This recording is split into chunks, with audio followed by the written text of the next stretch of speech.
இதனாலேங்க நிறைய பிள்ளைகள் கவலையிலையும் கண்ணீர்லையும் இருக்காங்க. ஆனா அவங்களால அதுலேருந்து மீள முடியுமோ அப்படின்னு சொல்லி பார்த்தா அவங்களால மீள முடியாதுன்னே கவலைப்படுறாங்க, கண்ணீர் வடிக்கிறாங்க, போராடுறாங்க.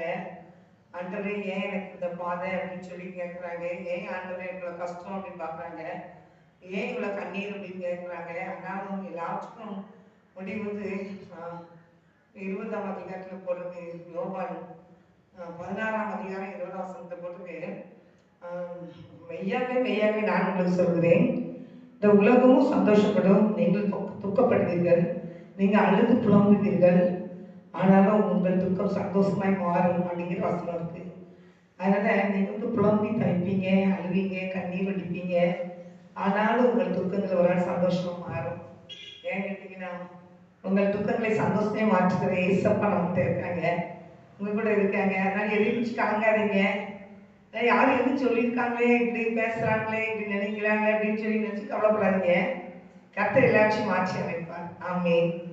உங்கள் துக்கம் சந்தோஷமாய் மாறும், உங்கள் கவலைகள் கண்ணீர் எல்லாம் மறைந்து விடும். உங்கள் துக்கம் சந்தோஷமாய் மாறும், உங்கள் கவலைகள் கண்ணீர் எல்லாம் மறைந்து விடும். கலங்காதே மகளே, கலங்காதே மகளே, கலங்காதே மகளே, கலங்காதே மகளே. நம் இயேசு கைவிட மாட்டார், நம் இயேசு கைவிட மாட்டார்.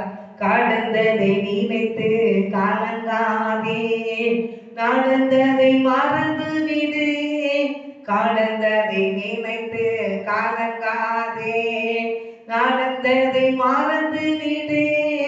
கர்த்தர் புதியன செய்திடுவார், என்றே நீ காண்பாய்.